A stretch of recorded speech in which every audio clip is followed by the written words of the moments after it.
Hi friends, Santosh Shobhan, మానస Varanasi hero హీరోయిన్గా నటించిన couples friendly cinema ఈ మధ్య రిలీజ్ అయింది. చాలా సినిమాలు రిలీజ్ అవడం వల్ల ఒక్కొక్క సినిమా చూసి రివ్యూ ఇస్తున్నాను. ఈ సినిమా ఎలా ఉందో ఇప్పుడు చూద్దాం. జీవితంలో సరిగ్గా నిలదొక్కుకోలేని ఓ అబ్బాయి అనుకోని పరిస్థితుల్లో చెన్నైలో ఓ ఇంట్లో గడపాల్సి వస్తుంది. అలా గడుపుతూ వాళ్ళిద్దరి మధ్య ఓ అనుబంధం పెనవేసుకుంటుంది.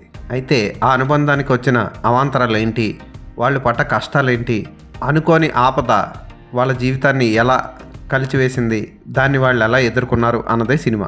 ప్రస్తుత కాలంలో జాబులు లేక చాలామంది ఎలా ఇబ్బంది పడుతున్నారో ఈ సినిమాలో చక్కగా చూపించాడు దర్శకుడు. ఈ సినిమాలో కాన్సెప్ట్ చాలా సినిమాల్లో మనం చూసినవే. ఉదాహరణకి అవును వాళ్ళిద్దరూ ఇష్టపడ్డారు అలాంటి సినిమాల్లో చూసాం. అలాగే గీతాంజలి, ఓయ్ సినిమాలు లాంటి ఎఫెక్ట్లు కూడా ఉంటాయి ఈ సినిమాలో. నేను అందుకే మీకు హింట్ ఇచ్చాను కానీ సినిమా స్టోరీ చెప్పలేదు. హీరో ఏం చేస్తాడు కూడా కావాలని నేను చెప్పలేదు. ఇక హీరో హీరోయిన్లు చక్కగా పోషించారు ఆ పాత్రని. ఈ టైప్ సినిమాలన్నీ తమిళనాడులోనే వస్తూ ఉంటాయి. అలాంటిది మన తెలుగులో కూడా ఈ టైప్ సినిమా రావడం విశేషం. దర్శకుడు హ్యాండిల్ చేసిన విధానం బాగుంటుంది. కొంచెం స్లోగా ఉంటుంది సినిమా, అదే పెద్ద మైనస్ పాయింట్.